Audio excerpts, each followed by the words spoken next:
ஜெபத்தின் மேல் ஒரு தாகம் உள்ளவர்களாய் எங்களை மாற்றுவீராக ஆண்டவரே. தானியேல் போல வைராக்கியமாய் எழும்ப ஆண்டவரே. எத்தனை எதிர்ப்புகள் வந்தாலும் உமக்காய் வைராக்கியத்தோடு நிற்க ஆண்டவரே. திராணி உள்ளவர்களாய் எங்களை மாற்றும் ஆண்டவரே. ஹல்லேலூயா, ஹல்லேலூயா, ஹல்லேலூயா. தேவன் தந்த நாளுக்காய் நம்மள தேவனை ஸ்தோத்தரிப்போமா.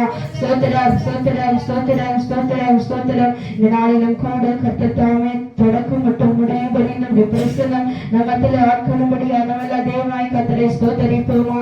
ஸ்தோத்திரம், ஸ்தோத்திரம், ஸ்தோத்திரம், ஸ்தோத்திரம், ஸ்தோத்திரம், ஸ்தோத்திரம், ஸ்தோத்திரம். அது மாத்திரமல்ல, ஸ்தோத்திரம் விசேஷமாய் ஸ்தோத்திரம் சிறப்பு சாட்சி கொடுக்க போகிற சகோதரிக்காக ஸ்தோத்திரம். அநேக ஸ்தோத்திரம் ஸ்தோத்திரம் வேலைகள் மத்தியில வந்திருக்கிறாங்க. கர்த்தரோட ஊழியங்களை ஆசீர்வதிக்கும்படியாக. அது மாத்திரமல்ல, ஸ்தோத்திரம் ஸ்தோத்திரம் இன்னும் வர வேண்டிய பிள்ளைகளை ஆண்டவர் துரிதமாய் தடைகளை உடைத்து கொண்டு வரும்படியாய் தேவன் தாமே ஸ்தோத்திரம் நம்மோடு கூட இடைப்படும்படியாய் ஜெபம் நடத்த போற ஸ்தோத்திர சகோதரிக்காக வார்த்தையை கொடுக்க போகிற எனக்காக கர்த்தர் எங்கேயோ ஸ்தோத்திரம் விடுதலை உண்டு. ஆவியானவர் எங்கேயோ அந்த விடுதலை உண்டாகுகிறதா இருக்கிறது. வருகிற ஒவ்வொருவரும் ஸ்தோத்திர வெறுமையாய் போகாதபடிக்கு பரிசுத்த ஆவியானவர் அனுகிரகம் பண்ணும்படியாக உடைய பிரசன்னம் நம்ம மேலே காணப்படும் வரையிலும் ஸ்தோத்திரம் இந்த ஜெபத்தில் ஆண்டோட வல்லமை காணப்படும்படியாய் நம்ம எல்லா தேவனாய் கர்த்தரை ஸ்தோத்திரிப்போமா. ஸ்தோத்திரம் ஸ்தோத்திரம் ஸ்தோத்திரம் ஸ்தோத்திரம் ஸ்தோத்திரம் ஸ்தோத்திரம் ஸ்தோத்திரம் பிதாவாகிய தேவனை ஸ்தோத்திரிப்போமா. ஸ்தோத்திரம் ஸ்தோத்திரம் ஸ்தோத்திரம் ஸ்தோத்திரம் ஸ்தோத்திரம் ஸ்தோத்திரம் குமாரனாகிய இயேசு கிறிஸ்துவை ஸ்தோத்திரிப்போமா. ஸ்தோத்திரம் ஸ்தோத்திரம் ஸ்தோத்திரம் ஸ்தோத்திரம் ஸ்தோத்திரம் ஸ்தோத்திரம் பரிசுத்த ஆவியானவரை ஸ்தோத்திரிப்போமா. ஸ்தோத்திரம் ஸ்தோத்திரம் ஸ்தோத்திரம் ஸ்தோத்திரம் ஸ்தோத்திரம் யாக்கோப போல நான் போராடுவேன், எலியாவ போல நான் ஜெபித்திடுவேன். யாக்கோப போல நான் போராடுவேன், எலியாவ போல நான் ஜெபித்திடுவேன். விடமாட்டேன் விடமாட்டேன், யாக்கோப போல நான் விடவே மாட்டேன். விடமாட்டேன் விடமாட்டேன், யாக்கோப போல நான் விடவே மாட்டேன். யாக்கோப போல நான் போராடுவேன், எலியாவ போல நான் ஜெபித்திடுவேன். அன்னால போல ஆலயத்து அழுது நான் ஜெபித்திடுவேன். அன்னால போல ஆலயத்து அழுது நான் ஜெபித்திடுவேன். என் துக்கம் சந்தோஷமாய் மாறுவரை ஜெபித்திடுவேன். என் துக்கம் சந்தோஷமாய் மாறுவரை ஜெபித்திடுவேன். விடமாட்டேன் விடமாட்டேன், யாக்கோப போல நான் விடவே மாட்டேன். விடமாட்டேன் விடமாட்டேன், யாக்கோப போல நான் விடவே மாட்டேன். யாக்கோப போல நான் போராடுவேன், எலியாவ போல நான் ஜெபித்திடுவேன். யாக்கோப போல நான் போராடுவேன், எலியாவ போல நான் ஜெபித்திடுவேன். கர்மேல் பர்வதத்தில் நின்றிடுவேன், அக்கினி இறங்கும் வரை ஜெபித்திடுவேன். கர்மேல் பர்வதத்தில் நின்றிடுவேன், அக்கினி இறங்கும் வரை ஜெபித்திடுவேன். எலியாவின் தேவனே இறங்கி வாருமையா, எங்கள் எலியாவின் தேவனே இறங்கி வாருமையா. விடமாட்டேன் விடமாட்டேன், யாக்கோப போல நான் விடவே மாட்டேன். விடமாட்டேன் விடமாட்டேன், யாக்கோப போல நான் விடவே மாட்டேன். தாவீத போல அனுதினமும் துதித்து நான் மகிழ்ந்திடுவேன். தாவீத போல அனுதினமும் துதித்து நான் மகிழ்ந்திடுவேன். கோலியாத்து வந்தாலும் இயேசு நாமத்தாலே முறியடித்தேன். அந்த கோலியாத்து வந்தாலும் இயேசு நாமத்தாலே முறியடித்தேன். விடமாட்டேன் விடமாட்டேன், யாக்கோப போல நான் விடவே மாட்டேன். விடமாட்டேன் விடமாட்டேன், யாக்கோப போல நான் விடவே மாட்டேன். யாக்கோப போல நான் போராடுவேன், எலியாவ போல நான் ஜெபித்திடுவேன். யாக்கோப போல நான் போராடுவேன், எலியாவ போல நான் ஜெபித்திடுவேன். விடமாட்டேன் விடமாட்டேன், யாக்கோப போல நான் விடவே மாட்டேன். விடமாட்டேன் விடமாட்டேன், யாக்கோப போல நான் விடவே மாட்டேன்.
தாய் மறந்தாலும் நீர் மறப்பதில்லையே, தந்தை வெறுத்தாலும்